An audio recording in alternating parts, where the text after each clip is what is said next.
Welcome you all to English 8 Thakurgaon. আজকে আমরা যে বিষয়টি শিখব সেটি অত্যন্ত গুরুত্বপূর্ণ একটি বিষয়। এটি স্পোকেন এবং গ্রামার উভয় ক্ষেত্রে খুব সুন্দর করে আমরা ইউজ করতে পারি। আজকে যে বিষয়টি শিখব সেটি হচ্ছে ইন্ট্রোডাক্টরি ইট। ইটের ব্যবহার সম্পর্কে আমরা বিস্তারিত আজকে জানব অল্প পরিসরে। আমরা জানি ইট একটি প্রোনাউন। পার্টস অফ স্পিচের ক্ষেত্রে ইট একটি প্রোনাউন। ইট অর্থ ইহা, ইট অর্থ ইহা। কোনো কিছু উল্লেখ করার জন্য আমরা ইট ব্যবহার করি, যেমন বলি ইটস আ নাইস পেন, এটি একটি সুন্দর কলম। আবার ইট আমরা তখনই ব্যবহার করি যখন একটি বাক্যে আমরা সাবজেক্ট খুঁজে পাই না, একটি বাক্যে সাবজেক্ট নাই। সাবজেক্ট ছাড়া কোনো বাক্য আপনি তৈরি করতে পারবেন না। সো দেখি এখানে যে এখানে কথা বলা নিষেধ। এখানে যদি বলি এখানে কথা বলা নিষেধ, আপনি সাবজেক্ট কোনটাকে বানাবেন? এখানে সাবজেক্টই নাই, তখন আপনাকে এখানে ইট নিয়ে নিতে হবে। It is forbidden to talk here. সেখানে যাওয়া নিষেধ, it is forbidden to go there. এখানে উচ্চস্বরে কথা বলা নিষেধ, it is forbidden to talk here loudly. তাহলে ইট আমরা যে বাক্যে সাবজেক্ট দেখব না, সে বাক্যের সাবজেক্ট হিসেবে আমরা ইটকে নিয়ে নিব, ইটকে ব্যবহার করব। ইটের আদার্স কিছু ব্যবহার আছে, যেমন ইট আমরা অপরিচিত ব্যক্তির ক্ষেত্রে ইট ব্যবহার করি। যেমন বলি who is it. Who is he বা সি, তখন বলি না হু ইজ ইট।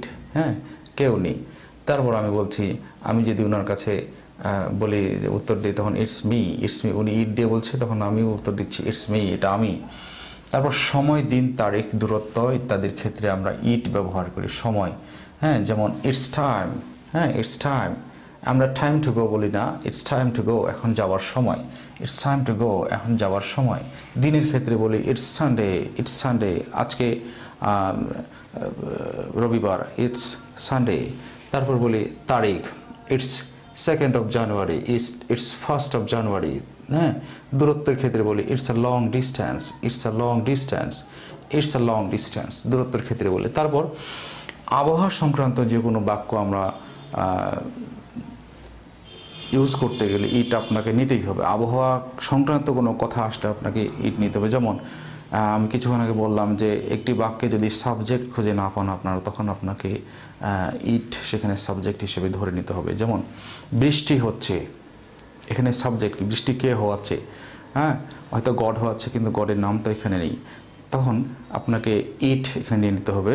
যেহেতু বৃষ্টি হচ্ছে, এটা কন্টিনিউয়াস টেন্স, তাহলে রেইনিং আপনি নেবেন। রেইনিং করার জন্য সামনে আপনাকে বি ভার্ব নিতে হবে ইজ, তাহলে ইট ইজ রেইনিং অথবা ইটস রেইনিং, বৃষ্টি হচ্ছে। আজকে খুব গরম, সাবজেক্ট কই? সাবজেক্ট নেই, তখন আপনি বলবেন it's very hot today, it's very hot today, আজকে খুব গরম। তাহলে আবহাওয়া সংক্রান্ত যে কোনো বাক্য আপনি নিতে পারেন নয়, আপনাকে ইট ব্যবহার করতে হবে। তারপর পদার্থের ক্ষেত্রে আমরা ইট ব্যবহার করবো। It's a pen, it's a pen, it's a duster, it's a whiteboard, it's a watch, wrist watch. তারপর ইতর প্রাণী, আমরা জানি যে প্রাণীর তর নেই তাকে ইতর প্রাণী বলা হয়। তো ইতর প্রাণী, মনে করেন যে ইতর প্রাণীর ক্ষেত্রে আমরা ইট ব্যবহার করবো। যেমন it's a tiger, it's a tiger, এটি একটি বাঘ। ইটস আ হেন, এটি একটি মুরগি। প্রাণীর ক্ষেত্রে আমরা ইতর ব্যবহার করছি। তারপর শিশুর ক্ষেত্রেও আমরা ইট ব্যবহার করব। শিশুর ক্ষেত্রে ছোট্ট শিশু, আপনি ছোট্ট শিশুর ক্ষেত্রে আপনাকে ইট ব্যবহার করলেই বেশি ভালো দেখায়। যেমন হিজ, তাকে শিজ না বললে তখন কেমন জানি তাকে লোক মনে হয়, এরকম মনে হয় আমার কাছে। তো তাকে আমি বলবো ইট, ইটস আ কিউট বেবি। আপনি বলেন he is a cute baby, she is a cute baby, কেমন জানি একটু বয়স্ক লাগতেছে, একটু শিশুর থেকে একটু বড় লাগতেছে। যে সেক্ষেত্রে আমরা বলবো কি ইট বলবো, ইটস আ কিউট বেবি, এটি একটি চমৎকার সুন্দর বেবি, শিশু। তারপর আসলো ইমপার্সোনাল ভার্ব, যে ভার্বগুলোর সামনে সাবজেক্ট বসানো হয় না, শুধুমাত্র ইট বসানো হয়। অ্যাপিয়ার মানে দৃষ্টিগোচর হওয়া, সিম মানে মনে হওয়া। তাহলে ইট অ্যাপিয়ার্স, ইটের পরে আপনাকে ইনডিফিনিট টেন্স বানিয়ে নিতে হবে। It appears to me that, এটা আমার কাছে প্রতীয়মান হয়েছিল যে you are unwilling to go, তুমি যেতে অনিচ্ছুক। It appears to me that you loved that boy so much, এটা আমার কাছে প্রতীয়মান হয় যে তুমি সেই ছেলেটিকে খুব ভালোবেসেছিলে। তারপর ইট সিমস দ্যাট, এটা মনে হয় যে it will rain very soon, খুব শীঘ্রই বৃষ্টি হবে। ইট সিমস দ্যাট, তাহলে মনে হয় যে, যেটা তারপর আপনি বসাবেন it seems that he will come, মনে হয় সে আসবে, মনে হয় সে আসবে। তারপর আসলো ইটস গেটিং, মানে কোনো কিছু হয়ে যাচ্ছে। It's getting hot day by day,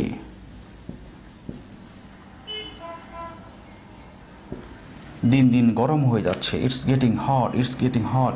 হ্যাঁ, আমার বেলের ক্ষেত্রে বলি it's getting fat, it's getting big.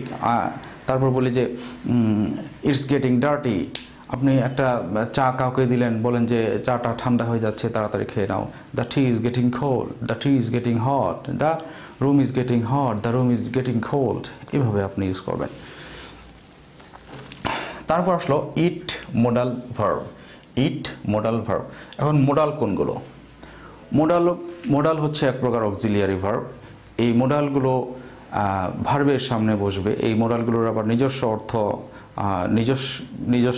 নিজস্ব অর্থ এগুলো নেই, ভার্বের সামনে বসে শুধুমাত্র এটার ভার্বের অর্থকে অতিরিক্ত একটা অর্থ দেয়। যেমন আমি এখানে ইউজ করেছি ইট ক্যান ডান্স, ক্যান এটা নাচে, আবার এখানে আমি দিলাম ইট ক্যান ডান্স, এটা নাচতে পারে।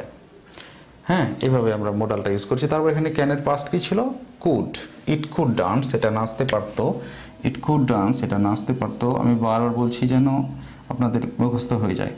ইট উড ডান্স, এটা নাচতো। ইট উড ডান্স, এটা নাচতো। ইট শুড ডান্স, এটা নাচা উচিত। ইট শুড ডান্স, এটা নাচা উচিত। ইট মাস্ট ডান্স, এটা অবশ্যই নাচবে। ইট মাস্ট ডান্স, এটা অবশ্যই নাচবে। ইট মে ডান্স, এটা নাচতেও পারে। ইট মে ডান্স, এটা নাচতেও পারে। হ্যাঁ, এই আরও মোডাল আছে, আমি গুরুত্বপূর্ণগুলো দেখিয়ে দিলাম আপনাদের। আমাদের মোডালের একটি ক্লাস থাকবে, অত্যন্ত গুরুত্বপূর্ণ এবং চমৎকার একটি ক্লাস। তো মোডাল সম্পর্কে আপনারা বিস্তারিত পাবেন। তো এই ছিল ইটের ব্যবহার। খুব সংক্ষেপে আমি বোঝানোর চেষ্টা করলাম, আরও বিস্তারিত রয়েছে। আমি পরের ক্লাসগুলোতে আরও বিস্তারিত নিয়ে আসব। সেই পর্যন্ত ভালো থাকবেন। পরের ভিডিওটি আরেকটি চমৎকার বিষয় নিয়ে আসছি। সেই ভিডিওর নোটিফিকেশন পাওয়ার জন্য আমার চ্যানেলটি সাবস্ক্রাইব করে বেল আইকনটিতে প্রেস করে রাখুন, তাহলে ভিডিও আপলোডের সঙ্গে সঙ্গে আপনার কাছে নোটিফিকেশন চলে যাবে। সেই পর্যন্ত ভালো থাকবেন। Be fine, keep fine, so long.